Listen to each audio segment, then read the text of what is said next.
76 will rise again. Oh. I should have set up the Stream Deck? Stream Deck. That would have been fun. I didn't even think about it.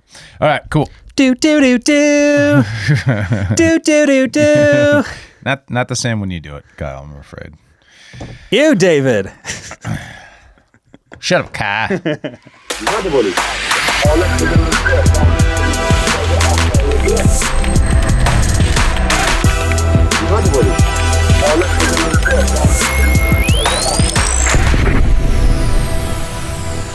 Happy Independence Day, everybody. We're celebrating like true Americans here on the Human Reaction Podcast. We're going to argue about politics, slightly hungover and mostly caffeinated. Also, Congress is moving on some crypto policy. Pretty exciting. So get your bags ready. And on the 4th of July party this weekend, at the family get together, make sure you set up grandma with her own crypto wallet so she can get some of those gains. She'll be so proud of you on Thanksgiving. Not like those past years.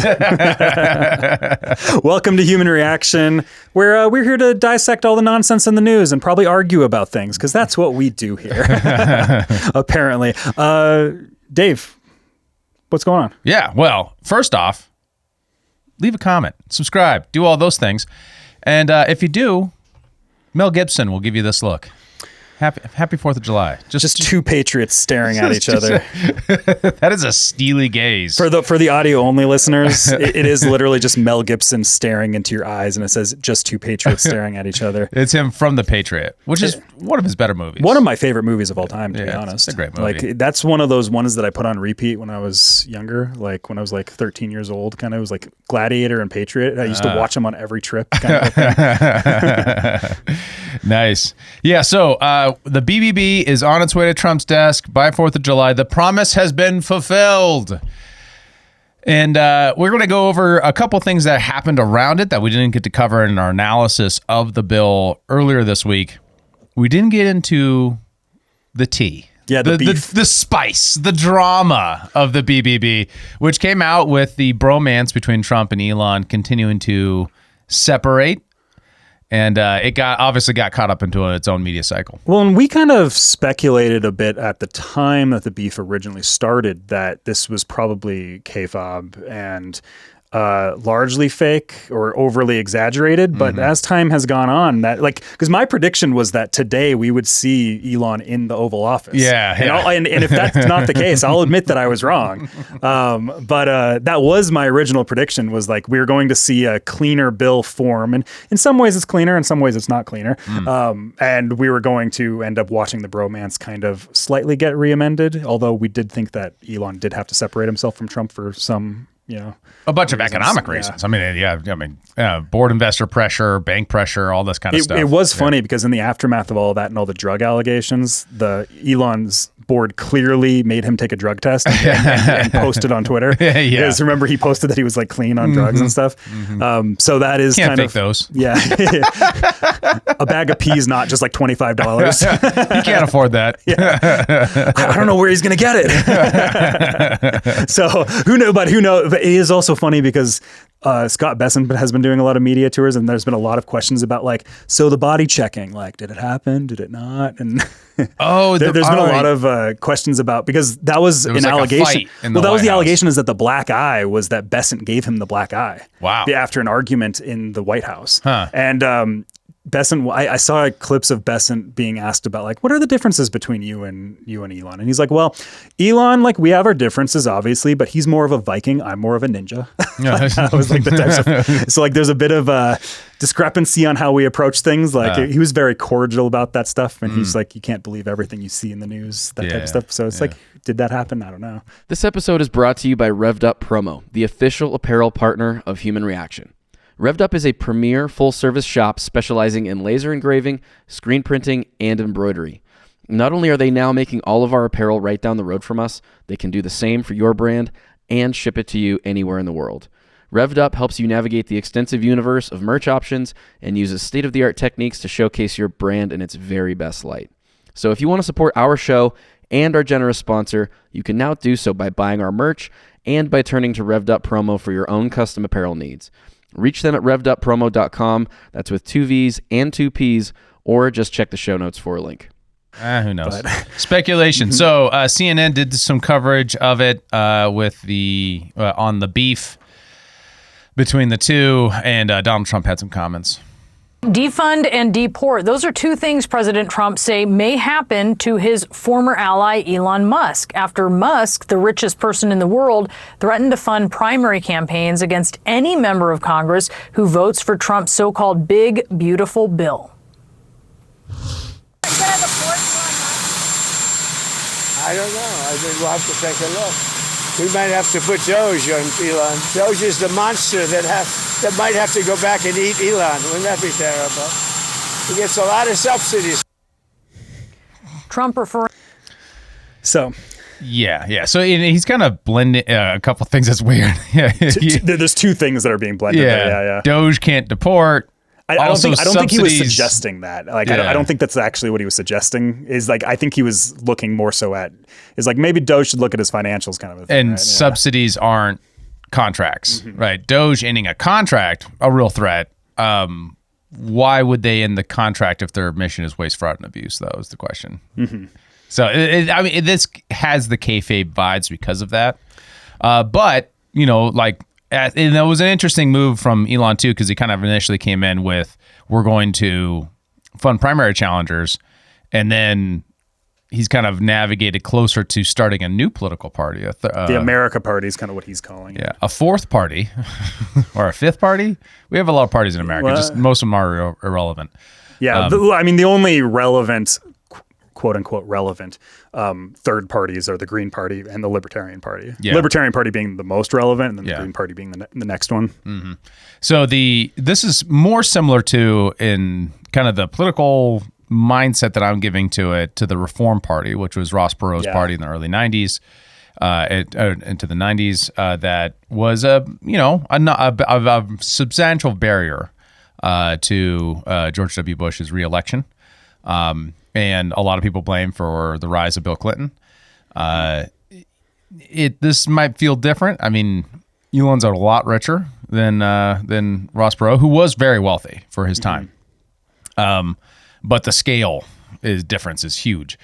So it's an interesting way to look at it too. I mean, general elections are defined by the difficulties of third parties, and you can become an important decision maker with that, but can you actually get someone elected? I did see Elon tweet something along the lines of like what we would do strategically is just target very specific districts, which is kind of the classic, what you would do if you're trying to clean up a party or something like that. Like you would target very specifics to be able to get the policy outcomes that you want, or like make them specifically have to endorse this policy that I won't run against you, that type of a dynamic.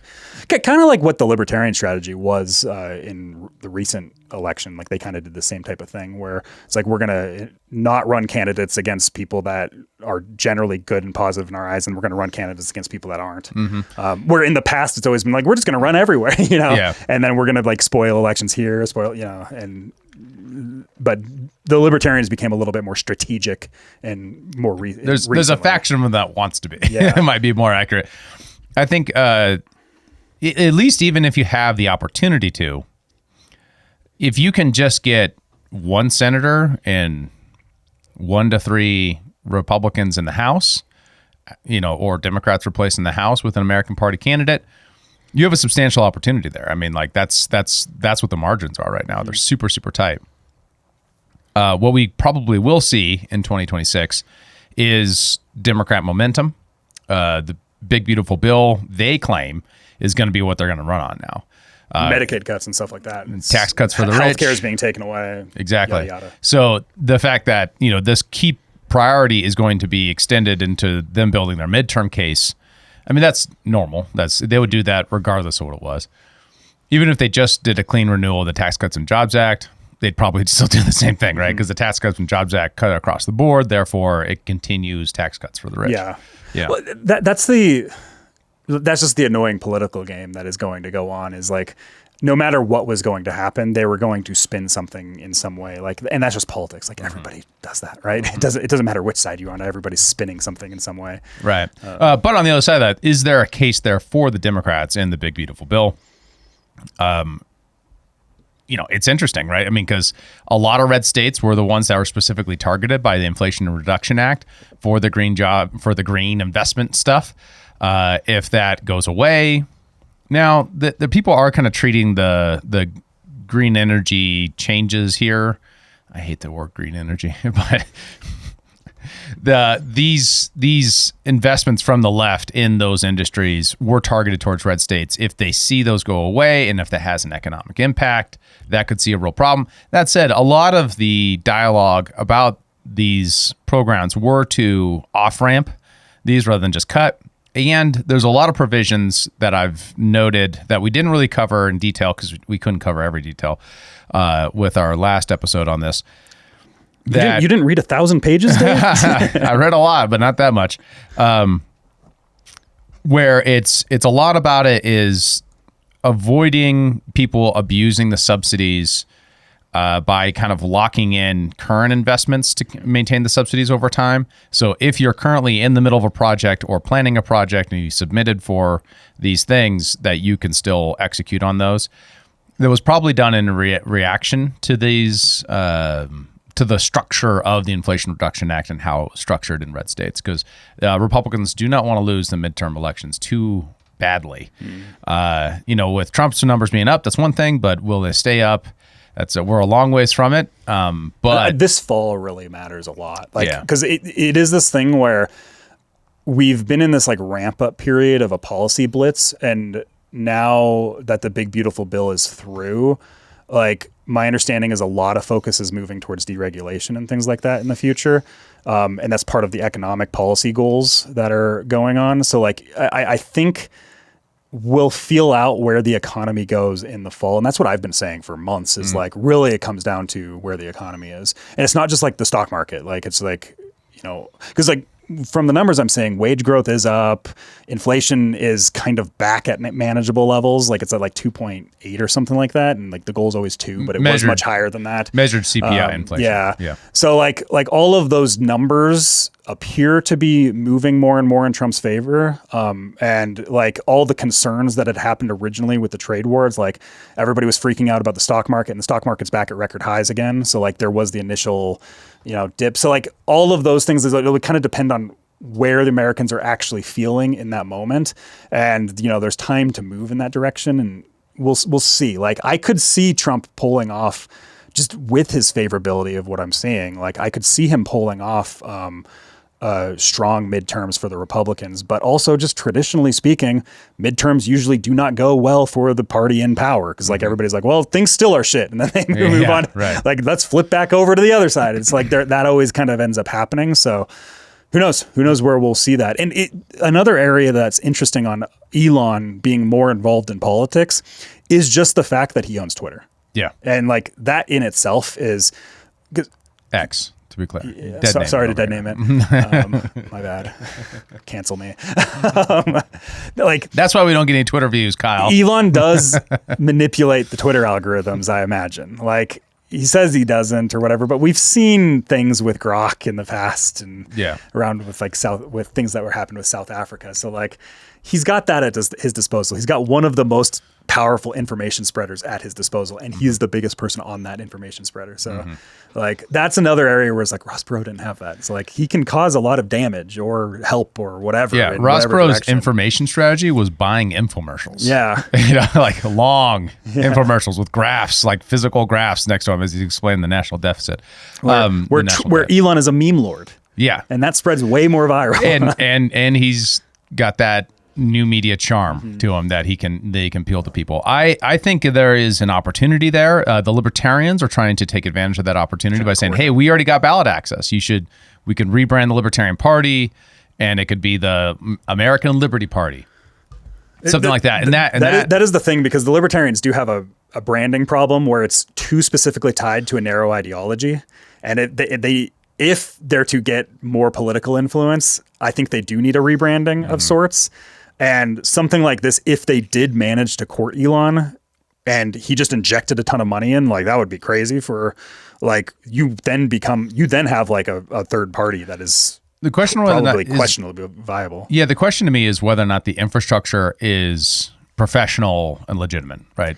And that's one of the unfortunate parts of having not a lot of money and having a very broad base infrastructure that's mostly volunteer, is it takes time to cultivate that professionalism within the role and the experience within the role.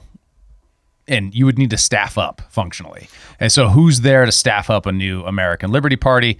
It can't be like Doge, right? You can't just take a bunch of engineers and throw them in, have them run politics. And the current people who know the stakeholders, who know the people on the ground who have been making the party work for decades now, will they go along with it, or will they be? They're mostly entrenched. Like everything that I've always seen from the Libertarian parties, you have these like high school president like type of attitudes where people are kind of in this like social club, and they like to have control over their loser subject. Like, well, they have been tempted by money before. Like a lot of the argument for Bill Weld was, well, bringing a lot of money.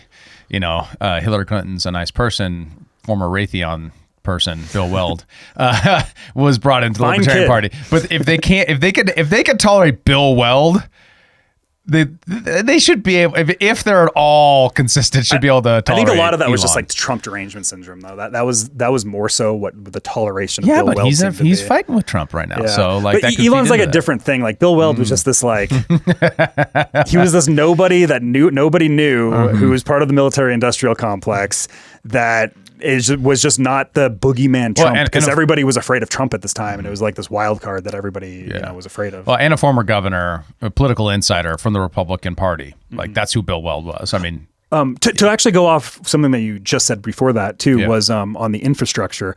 This was a problem that Trump had originally, was because like Trump has effectively taken over the Republican Party, but like he has had to build out his own infrastructure in a lot of ways, and like the Trump MAGA thing has become its own machine, right? That did not exist anymore. So like, or before, and so with the takeover of the Republican Party, like they've taken over old systems, but they also kind of built their own systems in part of that takeover. So like people, I think, fail to see oftentimes the infrastructure work that like the actual groundwork that has to be had. It's not just as simple as like, people can just do things, but but it's not as like just doing things often takes a lot of strategy and time and groundwork to lay out before you actually start winning and grabbing power. Exactly. So we do have some other stuff that's happening kind of around this that I think is important overall dynamic to consider when it comes to the big, beautiful bill, especially when it comes to maintaining Trump's momentum.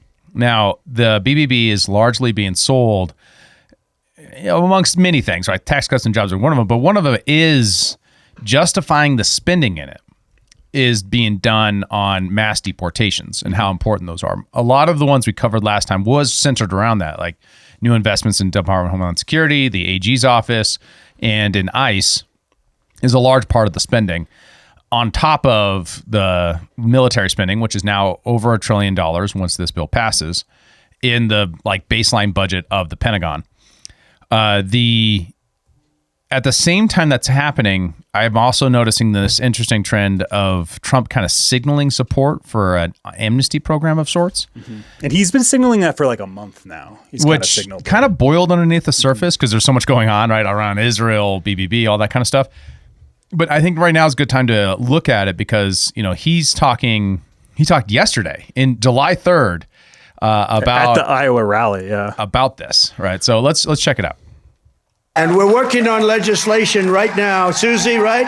We're working on legislation right now where farmers, look, they know better. They work with them for years. You had cases where, not here, but just even over the years, where people have worked on a farm for 14, 15 years, and they get thrown out pretty viciously, and we can't do it. We got to work with the farmers and people that have hotels and leisure properties too. We're going to work with them, and we're going to work very strong and smart, and we're going to put you in charge. We're going to make you responsible, and I think that that's going to make a lot of people happy. Now, serious radical right people, who I also happen to like a lot, they may not be quite as happy, but they'll understand, won't they? Do you think so? Madam Secretary, look at you with a white hat on. Do you think they'll understand that? You're the one that brought this whole situation up. Brooke Rollins brought it up, and she said, so we have a little problem. The farmers are losing a lot of people. And we figured it out, and we have some great stuff being written, and let the farmers be responsible. And then if the farmers don't do a good job, we'll throw them the hell out of the country. We'll let the illegals stay, and we'll throw the farmer the hell out, okay? Get ready, farmer, I'm telling you. Got an ad from Mediaite. Team Rhino Outdoors. No free advertising.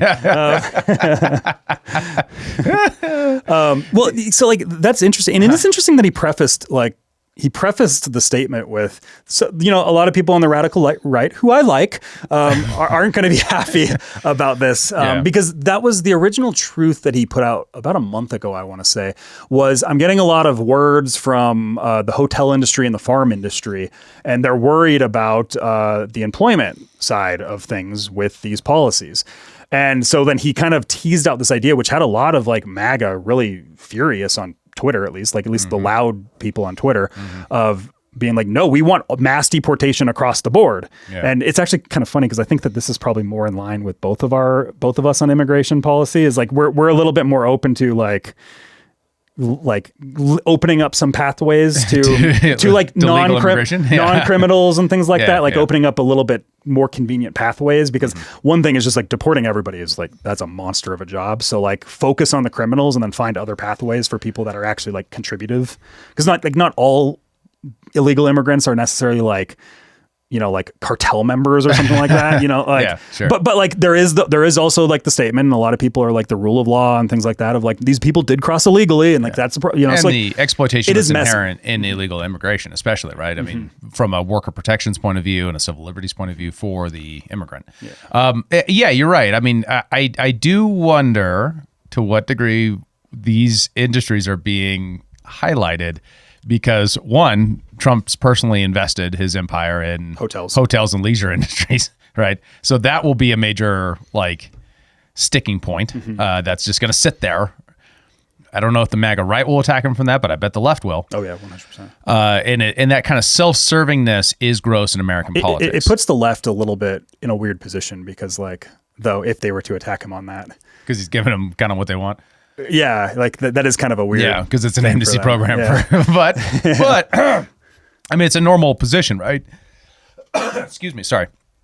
It's the typical, you only do this when it benefits you personally. Trump is a egomaniac who only wants those sorts of narratives, who only is trying to protect his stuff while punishing regular immigrants. Because it begs the question: if a sponsorship program of that sort, and that's kind of what he's hand waving to, which is probably a superior way to think about economic immigration, using sponsorships to say, I am responsible for this individual. I will take, care of that individual and make sure that they, do the right things to make sure that they are registered and people know who's in the country. That kind of sponsorship program has long been, advocated for. But it just runs into that problem of if it applies to farms and hotels, why not garment industry? Why not other sorts of I have industries? Seen that there is a bigger list than just that. That's kind of what, like, sometimes I see this list of it just being farms and hotels, but then other times I see like restaurants and like, I think it is much broader than just this, but I think these are like the highlight focuses. Well, they're the focuses because red states are more likely to be highly sensitive to farm labor. True. Yeah. And of course, he personally is invested in hotels and leisure industry. So yeah, and that's those are the attack vectors that are there, and they're real. And I think he's right. I think he's going to lose a lot of his own base support from the so-called radical right. But there's also an element of like, where are they going to go? Right. That's the claim. I don't think it's they just don't show up. That's our challenge, or they start criticizing Trump and it demotivates. Yeah, right? It's one of these things where I question how strong actually the hatred of this policy will end up being in reality. I think that there's like a very loud, vocal minority of influencers on Twitter that are really concerned about this, but they would never actually betray Trump on like everything else that's part of the stuff. Like I do think that there's look at the big beautiful bill and how many people have just been saying there is no deficit in the big beautiful bill, right? And just like denying reality. Just to get Trump's agenda across the line. But that's one of those things, is like the deficit is always a much more abstracted populist issue, right? I mean, the real opportunity of the American Party to me is if what you want to do is run an 80-20 platform, is still a platform that looks to major social problems and then advances, classical conservative solutions to those problems radically, right? And attacking the right from the right, focused on real brass tacks problems. So, for example, deficit spending isn't bad just because big numbers bad.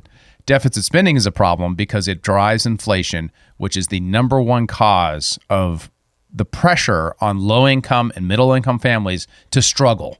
Mm-hmm. If you can connect those dots and advance that issue, then you can actually create bottom-up populist pressure on deficits, which is what, Trump was never the guy to do that, right? He's just not the guy who really grasps that. He thinks low interest rates are always necessarily a good thing. If you could get 0% interest rates forever, he think that would be a good thing. That's not true. I'm being facetious. I just want I want to, for the sake of that, because I hear people say that all the time, but I literally just heard Trump 3 days ago saying that, well, we drop them now, and if inflation happens, then start jacking them back up again. He understands that. The problem is that we just live in the central banking system where nothing's really responding necessarily directly to price signals. So we have this kind of you kind of have this central control over that process. Mm-hmm. That's the problem in this. Trump understands that you can't just have zero interest rates forever. He understands that. He criticized the Fed for raising interest rates when he was out of office, and then he criticized the Fed immediately when he came into office for high interest rates. Now that could be kayfabe with what you claim that he's buddies with Jerome Powell, kind of behind the scenes. Maybe I'm open to that, but quasi. I don't think it's tight. Oh, okay, all right, yeah. But I don't think it's as much animosity as it actually appears to be. Sure, I'm totally open to that, but I'm just saying it's long. I think I'm saying this as charitable as I can. I'm not trying to be the meme, but I am kind of exaggerating a little bit just for effect. There is, as a business owner, low interest rates, especially when you're highly leveraged with existing assets, are almost always a good thing for you, right? Because you can bet in that market with leverage. For regular people, low interest rates means your savings is not a good vehicle. You got to bet that stuff in the stock market, the little bit of income you have. And then low interest rates fuels the business cycle, fuels the boom bust system, fuels inflation.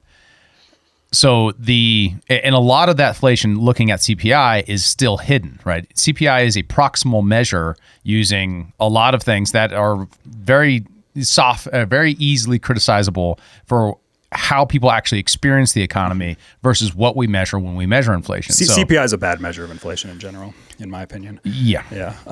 But it is also one of these things is because I think that there's a bit of a mind virus that exists where it's just where a lot of people have kind of just taken high interest rates good, low interest rates bad. And it's not just that interest rates should move up and down according to market needs dynamic. Because right now, America is actually one of the highest interest rate countries in the world right now. Most countries have actually brought their interest rates back down. And I think, and as inflation has come down, I think it's very reasonable for interest rates to naturally want to come down in the coming months. I actually thought that Jay Powell would have caved and done it back in May, but the market right now is signaling and pricing in 2 interest rate cuts this year. That's what the market is signaling right now. Sure. I'm not suggesting that I know what the interest rate should be. And I agree, it should respond to market signals based upon the savings rate and how much existing reserve capital there is to justify that. The question is whether or not, and it's not about whether or not interest rates should be up or down or whether or not Trump is right about that. The question is whether or not the model for understanding why deficits in monetary policy affect the middle class and affect poor people is being connected in a populist way, and I just don't think it is. And once again, I think my suspicion is that Trump's background kind of determines some of that. One more note about the amnesty program I do want to know, because this is my prediction. We're going to see all those Trump history, the DC Dranos of the world and people like that, lower loomers. They're going to say, well, amnesty programs are okay. Reagan did it back in 1986. And what's funny about that is if you've been in politics for a while, there are 2 things that conservatives criticize Reagan for, and they won't do anything else, right? There's lots of things to criticize Reagan for, overall spending, all that kind of stuff. It's gun control in California, And immigration. and amnesty in 1986, right? So they're going to all flip on that, and we're going to see them all move that way because it's all a lie. Right? There is no beliefs in this, and they're just going to go that way. That's my prediction. What's this other thing? You wanted to talk about the estate tax? Yeah, What's going on here? this is an interesting Breaking Points clip talking about the estate tax. And I do want to note, Breaking Points does have some really good stuff. I'm not trying to criticize them personally. In fact, I really like both of these panelists. And this is Will Chamberlain in the middle. You might recognize him from Twitter and Timcast. Conservative commentator. Yeah. On talking about the estate tax. So let's take the explosion of the estate tax. Like basically you're spending something like $500 billion to $1 trillion in this bill to make it so the threshold for people who pay the estate tax is going from almost nobody, but still raising, a significant amount of money, half a billion, $500 billion to $1 trillion is a lot of money that, wealthy people were paying in the estate tax. It's now going to go away. Like, so, and that money is coming out of, say, extending the tax, no tax on tips and no tax on overtime, because those things expire pretty quickly. You could tighten the estate tax and say, you know what, the threshold for how much wealth you can pass down without paying tax is going to go down a little bit. We're going to say the first $2 million that you want to give to your children is tax-free. It's a huge amount of money. That's an enormous windfall for somebody to get. And then we're going to take the tax revenue from that and we're going to permanently extend all these tax breaks for the working class, no tax on tips, overtime, et cetera. Instead, they blow out the estate tax, tons of money for Bill Gates' kids, but they make the working class part tight. Why do that? Yeah, so what is kind of misunderstood here is the degree to which the estate tax, yes, it does apply to your stock portfolio, and when you want to bequeath your kids in that, most of that isn't done by estate tax. In reality, most of that's done by trust fund and by placing it in a trust in which your children are participants in that trust, and that's how they get access to that money by the wealthiest people, but even by not that wealthy people. It can be done by the middle class and does all the time. The estate tax, the biggest variable for understanding the way the estate tax shakes the economy and shapes things, especially for rural places, which I don't blame these people for not understanding this because it's kind of an obscure Western and rural issue that I think especially progressives really don't grapple with, especially when they're urban, is the degree to which it affects assets being passed from somebody, from a parent to their children. Those assets are often are priced on the market value of those assets when you pass them down, right? Those can be very big numbers when they actually themselves don't represent much available gain, right? So if you own a business as a sole proprietor and you actually own that business and you pass it, that's all of that value is estate taxed. So one of the things that frustrates me about progressives is they're always their own worst enemy. Like they will complain endlessly about financialization and corporatization, like large corporations buying up everything and having ownership of everything, while advancing the estate tax, which is one of the number one variables for this, because you can't pass down your family farm, so you sell it to a major agro business, so then you do avoid the estate tax, right? It's cheaper to do that than it is the estate tax. That's the challenge. That's the problem. And then it's just, and that applies not just in rural districts, but it is a major variable why we have the ending of the family farm in America is the establishment of the estate tax.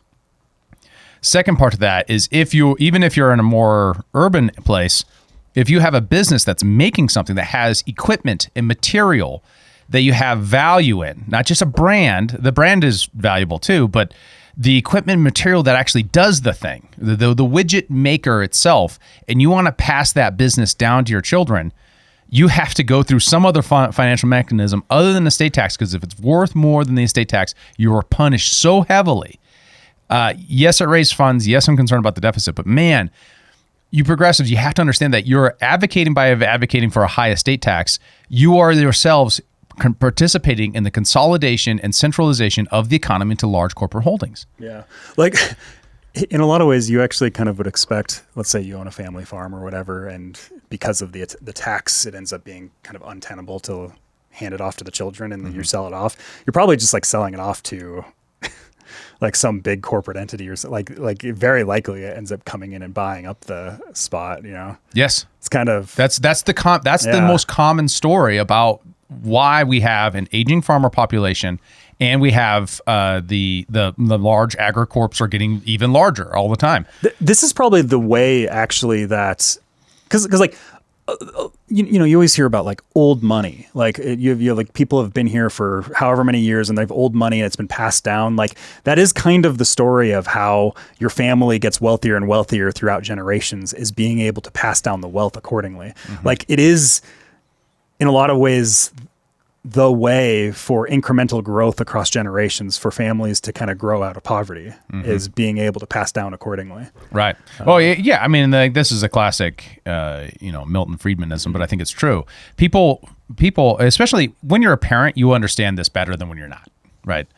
You provide for your family in part so that, and especially when you get a little bit older, in part so you can pass something on to them. Right. You don't just produce for yourself. Like, and this has always been like a caricature of the libertarian individualist mindset, is that it's just, homo economicus. All we care about is like the selfishness of the individual, what they produce. That's not exactly true. You look at the incentives that the person has in their life, right? That the individual has. And one of those incentives that individuals have is to produce for their children and to pass something on. When you disrupt that with higher estate taxes and higher, taxes on the actual things that create value that you want to transfer to your children, when you disincentivize that, you get less of it. And so the people who have trust funds and have these large, financial instrumentations, they're the ones who are then able to take advantage of the system that you've created in the estate tax. What are some of these other stuff? You have some other things highlighted that we can kind of quickly go into before we do the crypto stuff? Yeah. So like there were some things that we may have gotten wrong on the last episode too, or yeah, let's hit that. Oh, so the one correction, I said that the scholarship tax credits were taken out by the Byrd rule. That is not true. I don't know how I screwed that up exactly, but I did screw that up. My bad. There's so much outdated information and so much changing information that's happened with all this time, is like that was probably true at one point. No. And I seriously fucked it up. Like that's just what happened. Yeah, I take full responsibility there. I just screwed it up. So just to be clear, if I did get the structure of the program right when I described it. You got the SGOs, scholarship granting organizations, or SSOs, but this is use the G. These are nonprofits. You can send funds to them. Initially, it was proposed with a $10 billion cap. House reduced it down to $5 billion, 5% annual increase if the cap got to 90%. That's pretty typical among state programs that this is emulated on. The Senate version removed the cap entirely, but lowered the individual contributions to $1,700. That might be a little bit better in terms of total reach and scale nationally, but each state is granted access to at least $10 to $20 million in credits, depending on the version. But that's actually a relatively good program structure. You could imagine better or broader, but as far as for limiting total amount of liability and not receiving those taxes, that's a pretty reasonable case. One of the great things about this too is this is all Blaine Amendment, and or like the Blaine Amendment construction criticism of it is all covered under a Supreme Court case. What was it called? Mendez? No. Something like that. It was a case out of Montana on the Blaine Amendment that ended Blaine Amendments. So what that is because it's a tax credit, it doesn't violate any of the constitutional provisions of concern that most people will prosecute this under. So this is a pretty good tactic, pretty good strategy, relatively good program. There is an eligibility requirement, which is unfortunate, but it's a pretty broad one. 300% of the area's median gross income. So putting in like Washington, D.C. standards, which is a high income area, but 300% of that is, $464,000. So this covers, most K through 12 students. Like 90% of them. Yeah. So, and then it's broadly construed, so it can go to private, religious, public school expenses, homeschooling, and other educational needs, which is pretty well constructed. A couple of the details that we missed last time that I did want to go over is so there's a red pill, there's a good white pill, good thing happened. Now we got some bounds on people's excitement a little bit. Yeah, don't get too excited about the tax on tips.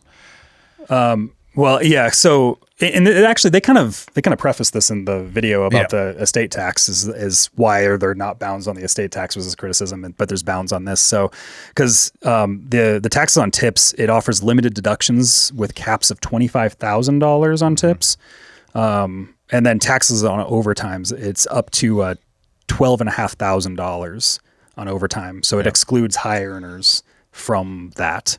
And excludes, right? So everyone has a $12.50, right? And then if you make too much, you're still taxed on it. Regardless. Yeah. So interesting. This means this will benefit, people who are working in a restaurant, but it might not end up benefiting like your highly paid electricians and folks like that who are hourly, but this strikes me as one of those compromises that were forced to be made probably on a lot of this. So it's not perfect. And also noting that this means it's subject to FICA and SICA. Now, at least, and it's in the program ends in 2028. Now, this is an interesting component of it too, because one of the interesting things we've seen only in the last 5 years is that tips are no longer cash, right? Tips are paid using your card. So then it's difficult to avoid tips, right? And claiming on tips.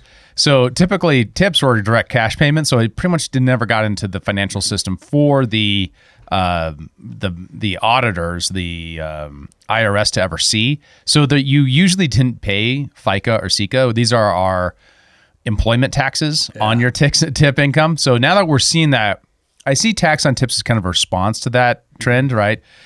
Toast brought in tipping using your credit card, not cash. So now we're responding by saying, okay, well, let's help out these folks by allowing them to deduct it. But the deduction's relatively limited. $25,000 is not small for, usually people in those kind of industries, but still limited. And then noting that, it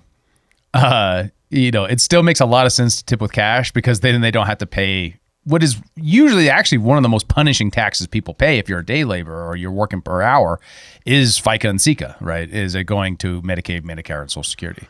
And these, so similar to the Tax Cuts and Jobs Act, these are temporary. These aren't permanent. So these have to be voted on again in the future. Is that 2028? 2028. So it's still when Trump's in office. Yeah.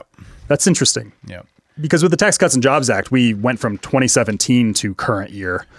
But they made this time frame much shorter. So it's still a Trump-controlled executive branch. So we'll see where post-midterms where the Republicans are. But that's kind of interesting. Well, and it's something that Republicans use as a shield and as a sword in the next midterm elections, right? Because they can say, you criticize me? Well, are you going to vote against tax on tips? Yeah, Democrats are going to be put into a weird position that election for the presidency when J.D. Vance ascends to the throne. Right. So in 2028, even just for the midterms for 26, they're going to say, hey, are you going to be, what's your position on tax on tips? Yeah. It's subject this year, right? And so then they have to say, no, I'm for tax on tips. I'm just not for It's pretty good whatever. Strategically. I didn't realize that's when the sunset was on there. So that's interesting. My theory on these sunset provisions is they've always been a political game, right? They're always there. They could be permanent. Everyone would have voted for them permanently, but you put them in specifically for the political gamesmanship so you can rally your electoral cycle in the direction you want it to go, which is giving it saying now the Democrats either have to sign on to our legislation or we're going to use it as a bludgeon to say you're going to not renew them. I wonder why 8 years was the time limit on probably for the presidential cycle. I suspect, but it was post-election though, which is interesting. But I suspect that it was because they wanted something for the next Republican run, assuming Trump was going to win 2020 through 2024. Yes. Yeah, because this is 2017. Trump is hot at the time. Yeah, because it's we will get this made permanent. Rather than that makes sense. You run your presidential campaign on it. Yeah. Yep. Interesting. So there you go. And then $46 billion. We didn't really talk about the border wall spending, which was an oversight on my part. $46.5 billion for the border wall. It's important to understand that that amount of funding for the border wall is substantial. This is 10 times the amount of prior border wall funding authorizations. And you got to wonder what this is, right? Because the Trump administration, just by enforcing the border wall or currently has cut it way down. Like they've been owning that win in a major way. What are they going to spend this money on is an interesting part of the dialogue. Yeah, like is that money needed for the? It was sort of the same thing where it was like when I saw the 100,000 beds, I can't remember what the number was, but I was like, man, that's a lot of money. For like, but then I'm also thinking like, but there's probably a lot of facilities that need to be built, and it was like, but it was like that. I whatever the number was, I was like, that seems so high, but maybe like I might be unaware of what that's supposed to be, but it seemed high to me. I feel like Bukele could build the border wall and the system. Just bring in Bukele. let's just bring contract Bukele for our own super jail. Like, but yeah. Anyways, I do think that's a worthy dialogue that the right needs to have. Unfortunately, we're a little bit out of time, but the overall architecture of, if you're criticizing this on spending grounds and you're going way beyond what's probably needed for the border wall, given that we're in a constrained budget moment, right? That's really kind of shows the hand of the big spenders on the BBB when they're saying, oh, well, we're cutting everything we can and everything like that. Was like, no, actually, you probably didn't need this. It's the same thing with the defense spending increases. We probably could have cut spending in other areas and then advanced it here using an actual budget process so that you could just, do more with less, the way every business does, the way every American does, and the fiscal responsibility that people ran on. So moving on to, I've had people asking me about what's been going on the crypto side, because there's been a lot of pro-crypto legislation and an actually fair SEC environment with Paul Atkins at the SEC chair. Now that Gary Gensler has left, which, reminder, both at the Libertarian Convention and at the Bitcoin conference, when Trump spoke to those on the campaign, those were like the biggest applause lines was that he was going to fire Gary Gensler from the SEC. And that's important because contextually, the last 4 years for crypto has been basically all the companies leaving the USA and people getting hunted down by the SEC and their lackeys for anybody that was trying to comply. So I'll get into that a little bit, but the Genius Act, which I had explained before, maybe a month or two ago, on what was going on here, it's the Guiding and Establishing National Innovation of U.S. Stablecoins Act. Got a good acronym there. That's a pretty good one. There's no hyphens. The hyphens what really bothers me. Like, you're cheating if you're doing a hyphen. What was the last time there was a hyphen the on Biden something? Act. Or the Biden program. Yeah. So it passed 68-30 with bipartisan support. Still awaits House approval, but it'll probably be going through. Mm-hmm. This is interesting in itself, is that it's bipartisan, because in the last election, crypto basically became a Republican policy. Mm-hmm. And we actually saw tight elections get lost because of the crypto vote in Democrat districts. So we ended up seeing, and because this fledgling industry that's been around for a decade now has actually grown in size and has large the crypto industry as a whole is like a $2 trillion market, $3 trillion market maybe. And what we're seeing is entities like Coinbase, like they have their foundations now that are now actively involved in politics. They're putting scorecards out on politicians, educating voters on where they stand. And in reality, there's 50 million people in the United States that have crypto wallets. So like, just as the consumers of the United States, like in general, young people have touched crypto and have some sort of view on crypto in some related fashion. And Democrats are looking at this and they're just like, why are we losing on this issue? It doesn't feel like we should lose. So like they're defying the Elizabeth Warren regime of the party, who has kind of like the control over the banking committee on the Democrat side. But Kyle was told Elizabeth Warren's a populist from the left who cares about poor people. Well, that's the thing, is Elizabeth Warren has always been the banker candidate. Like it is funny. Like I've said this on the podcast so many times before, but when she was running as the female Bernie Sanders in the election, and she's like, I'm just Bernie, but not sexist. That was her thing. Right. And then when everybody got the nod, time to drop out, Biden's the candidate on Super Tuesday, and the only person to stay in was Elizabeth Warren, so she could steal votes away from Bernie. Is like, she's always been the banker candidate. Like that in itself is kind of the deep game right there. Yeah. And she's like the head person that runs the CFPB, the Consumer Financial Protection Bureau, Bureau or whatever it's called, that is the attack dog. Like she's the one that put out on her Twitter is like, it's time for the war on crypto. And she's like, Elizabeth Warren's crypto, like anti-crypto army. And like, that's the crazy thing about it. How much of that is crypto's association with men versus crypto? You know what I mean? Is it really just a war on men? It's just crypto is Might the be. proxy. War on crypto bros. Yeah, right. Well, so here's some important context, and I actually want to. It's actually a feminism thing. It's actually feminism. Pocahontas has had too much. So I want to pull from the All In podcast. David Sachs, who is a member of the All In podcast, but he's also the AI and crypto czar. He was talking about the Genius Acts approval, and some of this is him kind of providing context to what was going on in the industry. And I think this will help enlighten people of like where the industry has been and how far it's come in the last few months. When you consider where we were a year ago, you realize what huge progress this is for the crypto industry. A year ago, you had crypto companies being prosecuted. You had this whole regulation through prosecution approach, where Gary Gensler, who was the chair of the SEC then, he wouldn't tell startups what the rules were, but they would just announce prosecutions. And this was driving all the crypto innovation offshore. And I think we were basically poised to lose the crypto industry in the United States. What happened then is President Trump adopted this cause. He announced that he wanted to make the United States the crypto capital of the planet. He really campaigned on this. And as part of his administration, he in the very first week signed a new executive order, making it clear that his administration supported crypto. We've been rooting out all the Biden war on crypto rules and regulations at the agency level. And now we have this first major legislative win. And I would expect the House will act in the next few weeks on this, and then the president will have a bill he can sign. Yeah. So in the backdrop of all of this, kind of what David Sachs is illuminating is that there was this thing called Operation Choke Point 2.0. The original Operation Choke Point was largely aimed at by the Obama administration to target the banking of weed distributors and gun manufacturers. Like it was to like literally choke them out, Operation Choke Point.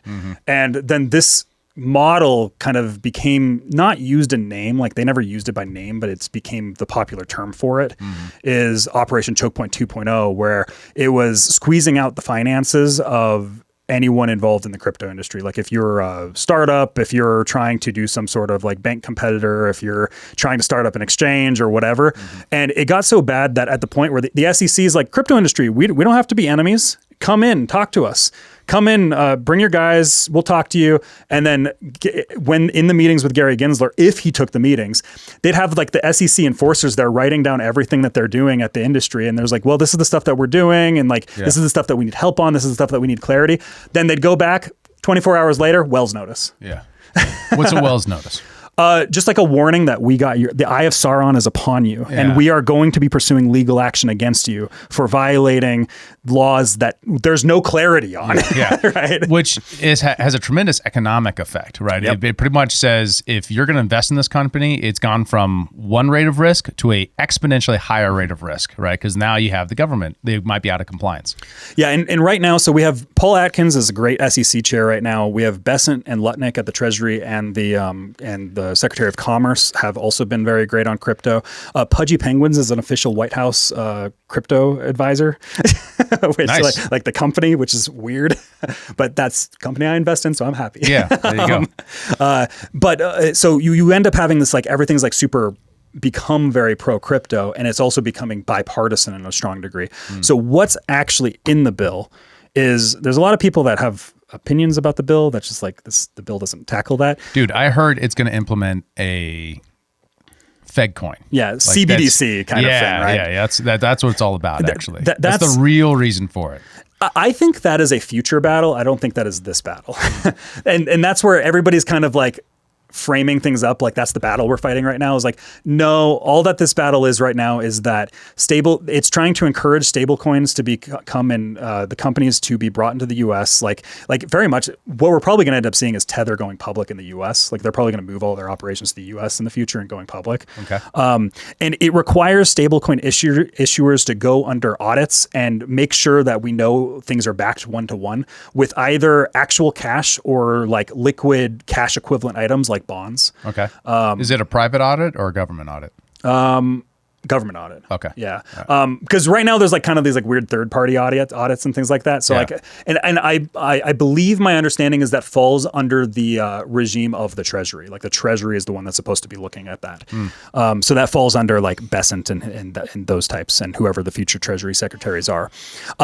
It does create. There is some concern here where it does create some regulatory capture. There's some licensing that's involved in this, but it also provides things like insurance for if a stablecoin went defunct in the future, because that has happened in the past. Like stablecoins have lost their pegs and collapsed in the past. Circle and Tether, the top ones, have never had those issues, but it offers consumer protections and it actually favors the consumers over the creditors. So which is just like, you're more safe as a consumer if you're holding these things. Also puts very strict rules on the reusing of those assets that are backing the coins. Because that's kind of like what happened at FTX, where they were reusing the assets that were customer funds. Right. And then FTX collapsed. Yeah. And I want to play, because a lot of this actually, from the game theory perspective, I actually think a lot of this has more so to do with the bond markets. We've talked about the bond markets and the stuff on the past with a lot of like the trade war stuff. Scott Bessent has been doing a bunch of interviews and he's been talking about it at the Treasury. And he very specifically, I don't think he says in this clip, but he's been saying that he believes that, or like the reports are showing that there's probably about $2 trillion in demands for U.S. bonds once this gets passed, because this is a massive market. I don't think people realize how big the stablecoin market is. Is like Tether makes more money than BlackRock does. Yeah. And before you do though, in case that this is just suggesting it, how does stablecoins increase bond demand? Because what this bill is requiring is that you need 1-to-1 liquid assets that are like dollar equivalents. So you think they'll buy bonds in order to back their... They already do. But now it's like, this is like a requirement of like either having direct cash or bonds or, something that is like tied to the dollar in some way. Right. That can be easily bought and sold and is like, is highly liquid. Got it. So and what if you're a stablecoin provider, like how do they make money? They're making money off of the interest on those bond rates. They're making money off of the assets that they're holding in order to be able to back up the dollar, so that everybody has this like ecosystem of these coins, right? Here is Scott Bessent talking about it in an interview with the New York Post. There's a new book called King Dollar, a journalist who's followed Treasury for about 40 years. Yeah. And he talks about every time there was a narrative that the U.S. was going to lose reserve currency status, why it's never happened. And because crypto, that seems to be a threat to the dollar, doesn't it? I think it's the opposite. Oh, really? I think stable coins could reinforce dollar supremacy, because with stable coins could end up being one of the largest buyers of U.S. treasuries or T-bills. So all of a sudden, if you are using a stable coin in Nigeria that's backed by the U.S. dollar, you don't actually have to have dollars. It's on your phone. You can transact.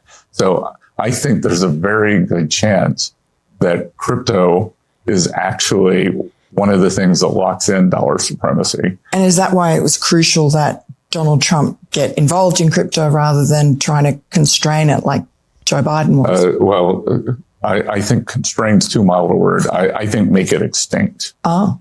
So this administration's commitment to digital assets, it's innovation, because there's so many other things that happen around digital assets.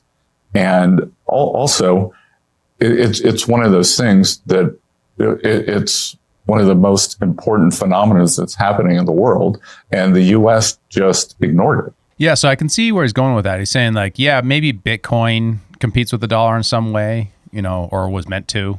It's really more competitive with gold at this current standpoint. Thanks to the small blockers or whatever. I'm just joking. I'm also serious. So but the stable coins are a backer of U.S. Treasury bonds, therefore dealing in dollars. And it's important that he didn't know, but I do think it's worth saying. with much lower fees than the traditional ways of putting that on the rails of the financial system. So there's consumer gain in that from a market perspective. That's why stable coins have demand, right? Is because you can move money around without the need of Westinghouse or whatever not Westinghouse. That's not they're a light bulb maker. No, you know what I'm talking about though. Yeah, Western Union. Western Union. Yeah. Yes, that's it. Yep. Yeah, which that has been kind of like that was the El Salvadorian take on a lot of the crypto adoption was actually a way for to get around the remittance fees around like Western Union getting back because there's like all these middlemen that go on. So if you're trying to like crypto is really useful if you're trading internationally. Yeah, it's extremely useful if you're trading internationally. So will the new remittance fees that are built into the BBB apply to crypto? I imagine, like, because you're probably going to be because. The natural thing that's going to happen, and this is where like the libertarian side of crypto is that there's going to be probably a lot more stricter AML,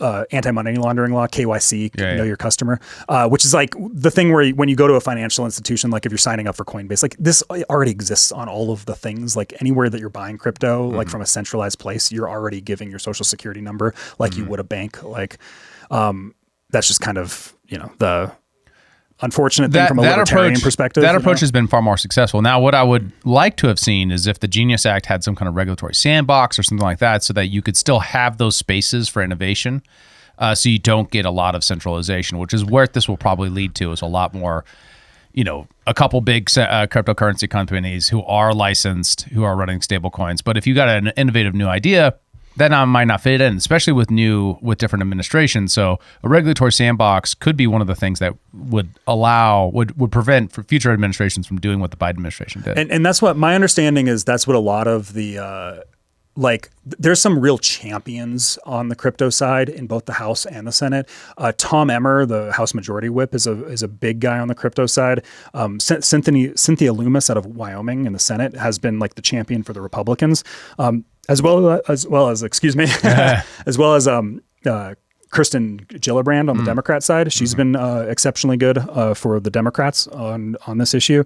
And that's a lot of the framework that's being talked about. And if you listen to like just their speeches at the Bitcoin conference, for instance, like they talk about the sandboxing and wanting to implement those things. I imagine that's step 2 for the crypto industry too. Like you're literally getting put into the white market now. Yes, exactly. And so your next step is, okay, we're in the white market now. If you want our get some of our votes, Republicans, if you want to keep our vote, you need to start advancing regulatory sandboxing and things that allow us to innovate in our market space and continue innovation in market space. And that's also a thing too with Paul Atkins at the SEC. He's been very good on clarifying, and the SEC, just like their Twitter page, has been really good on clarifying of like this is and this isn't a violation of securities law. Like actually laying out the framework of what they think is like in their purview, which is not in their purview, what needs legislation, all that stuff. And it's making it a lot more on the decentralized finance side, which is like DeFi is like people can just like make protocols and those protocols operate on their own. And so it's like, it becomes like, well, if the protocol does something bad, do you like imprison the, the creator? And it's like, it becomes this thing. And so the Genius Act doesn't really affect DeFi. It's just this is where I've gotten into so many arguments with crypto people where just like the Genius Act lays it out for them to like, it's a war on DeFi. It's like the Genius Act has nothing to do with DeFi. Right. It doesn't even mention DeFi. But I can see that because it doesn't touch it, a typical market phenomena response to government new rules is to de-invest from things that weren't governed and put it into stuff because the risk is lower there, right? Because you're not going to get the government going after you. So are they going to do anything on DeFi? Well, Paul Atkins, very specifically at the SEC, has been very public on wanting the innovation of DeFi to happen in the United States, and allowing for that whole world to occur. So that in itself is just positive. And I know Cynthia Loomis is big on this stuff too. So like there's going to be more frameworks that are continually pushed on this. Yeah. Like we're still, like you said, we're now like it's okay to do this thing. Like the industry is not going to go extinct. Like we should just be happy that the industry is not going extinct. You especially. But there are some things because like one of the things that didn't make it into the bill, and they really tried to get it into the bill, but unfortunately the banker lobbyists are the ones that push back against this because the bankers, they're slowly creeping into the industry, but Right. like it is competition for them, so they need to adapt. Like I think I saw Visa is beginning to work on their own stablecoin. Like for instance, which in itself is also interesting. But there was a want for interest bearing accounts for like stablecoin providers to be able to share some of the interest that they make with the users based off of like how much of the ownership that they have of the coin. Yeah. But that is still illegal according to this bill. But just because it hasn't been addressed on this bill. But the reason why it wasn't addressed is because the bankers they don't want you making interest outside of their outside of their accounts. And this has been one of the things with the exchanges and the SEC was because the exchanges started to create ways of giving interest to their customers based off of their crypto holdings and like staking it with them and stuff like that. Right. And the SEC is like, no, that's a bank's rule. A bank does that. It's like, you can't do that as a crypto exchange. So like, it's still 'Cause this then you're kind a financial of institution rather than just Yep.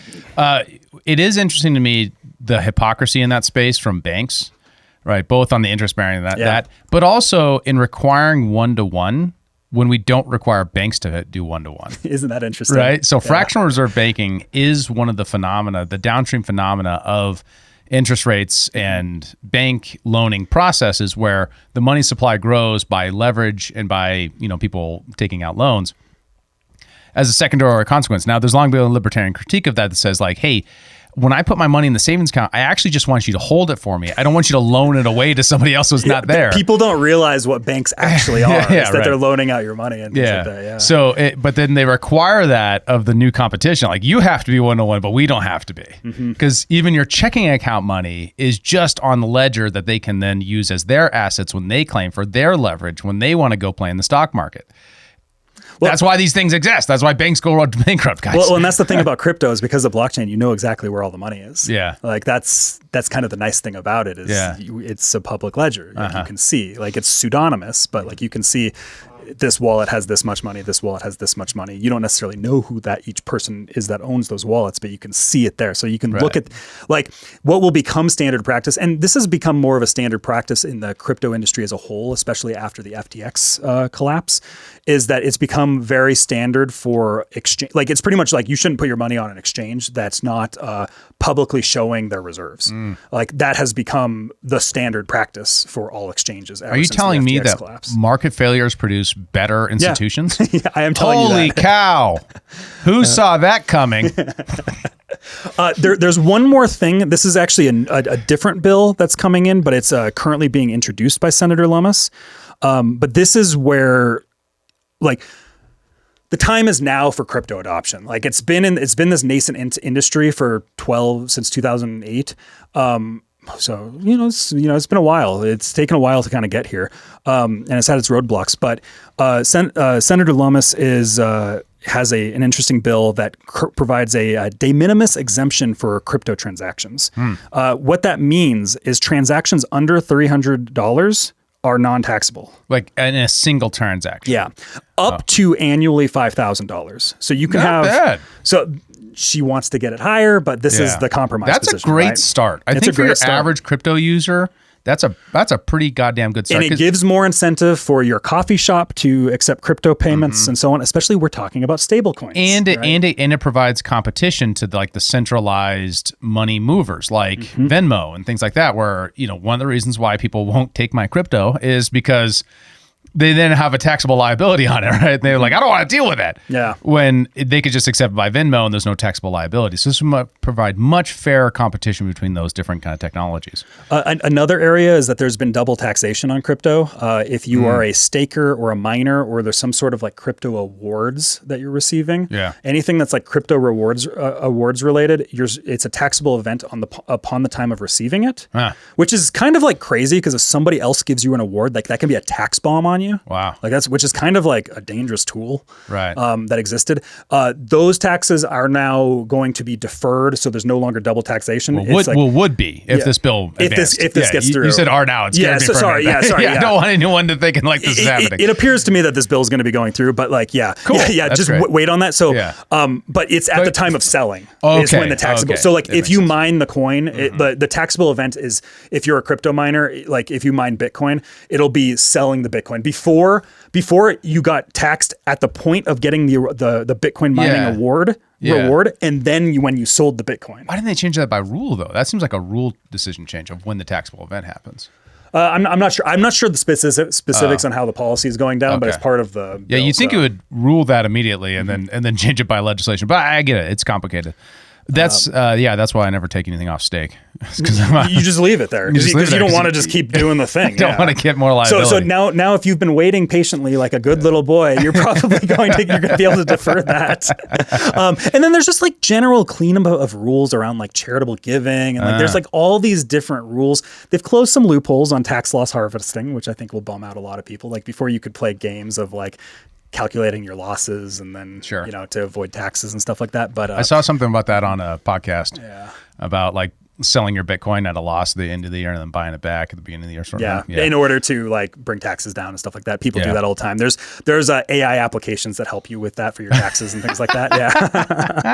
But like overall, like in general, the like crypto, it is like I said this in a previous episode, in JD Vance's speech to the Bitcoin conference this year, like the Republicans in general that spoke at the Bitcoin conference, they made it very clear that in their minds, the three most important industries of the future are AI, crypto, and then energy, because it's required for those two. Right. Like that is, and you kind of like Besson said it in the clip too, is like, this is an incredibly important industry. And the Biden administration was basically trying to make it extinct. And now it's like, nope. This is the American industry now. Yeah. And they're trying to create all these incentives for American-made crypto companies and all this stuff. So going forward, it's like, I would not be surprised if come this time next year, the landscape and what we see with crypto transactions, like just in your day-to-day life, we're probably going to begin seeing that. That's very encouraging, especially if they can get around to the stuff that is competitive to the dollar so that people have a hedge against inflation that isn't punished so much with taxation.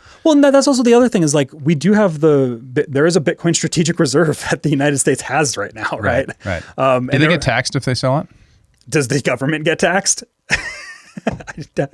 I don't think so. I don't think that's how that works, David. It's only when you sell it. But yeah, that's just most of that crypto is stolen like crypto that they took from people. Like that's like Silk Road crypto. Yeah, right. Speaking of, Ross Ulbricht is free, and he gave a very powerful speech at the Bitcoin conference. Did he? Yeah. Oh wow, I got to check it out. He had like a 30-minute speech. Well, and this is and we're seeing an alignment that is very common when the Democrats really screw up, right? Mm-hmm. The Democrats really screwed up when they tossed out tech and tossed out AI and tossed out crypto.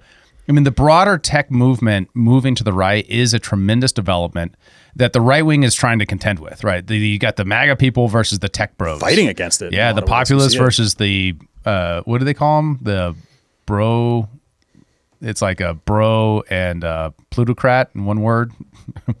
Brodocrat, something like that. Pluto Bros? Yeah. I'm not sure I know that one. Yeah, that was a Steve Bannonism.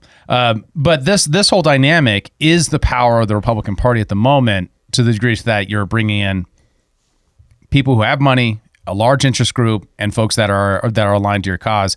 And the question is, can they maintain that without it breaking apart due to the conflicts that are happening within the party? And then outside that, if Democrats can actually cultivate the crypto vote by moving along, like Senator Loomis.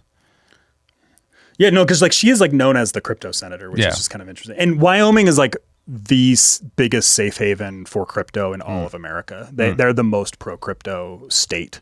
Like they have a cryptographic school at the university there, like a cryptocurrency school, like entirely based around cryptography and Rust programming and stuff like that.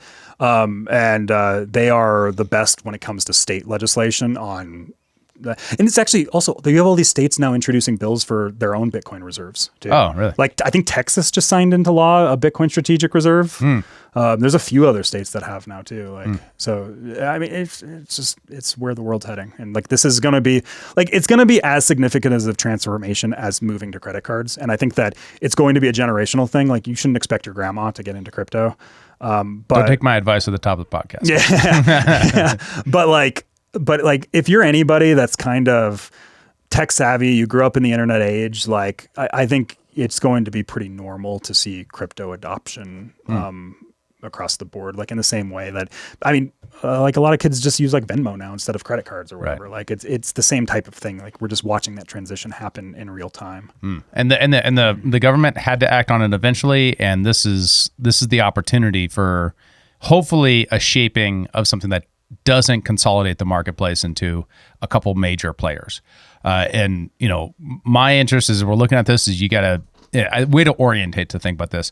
Celebrate the wins as they come along, but insist on the long-term vision of maintaining what made the crypto market great, which is the space to innovate, the space to try new things back before the Biden administration was cracking down on everything, so that you can get the actual competition with the dollar, competition with the financial institutions based upon new technologies. Yeah, and this actually maybe one final thing, something that I forgot to mention on this bill is that, and this is where like you maybe could have concerns for regulatory capture, is one thing, because there are things like there are decentralized stablecoins, and this bill specifically prohibits, I think for like 2 years, American-made decentralized stablecoins for the Fed and the Treasury to study the thing.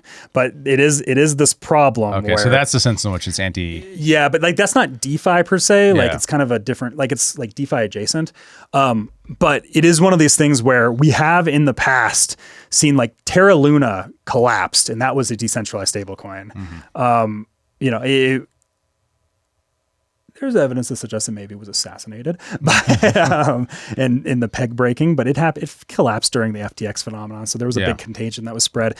And in the past is like you have Nikolai from MakerDAO who was killed or was found dead off of the shores of San Juan. And he made a like, there's some black market games that go on in that space. So it is kind of interesting is like, I'm curious what ends up happening with that in the future, because there is I believe it's a 2-year prohibition on that for the time being. Okay. So interesting. Yeah. All right. Well, wins and losses, how it goes. That's politics for you, baby. So thanks you so much for watching Human Reaction. Have a great 4th of July. We got a skiff coming up.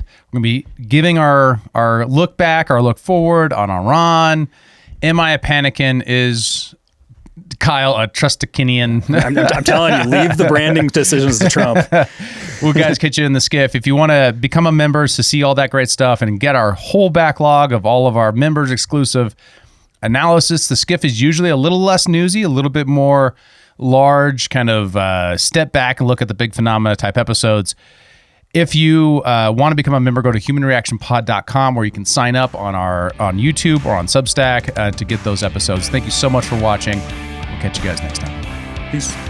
Thanks for tuning in to Human Reaction. Please be sure to like, follow, subscribe, and give us a review on your podcast platform of choice. And if you want to become a member and support the show financially, check out humanreactionpod.com.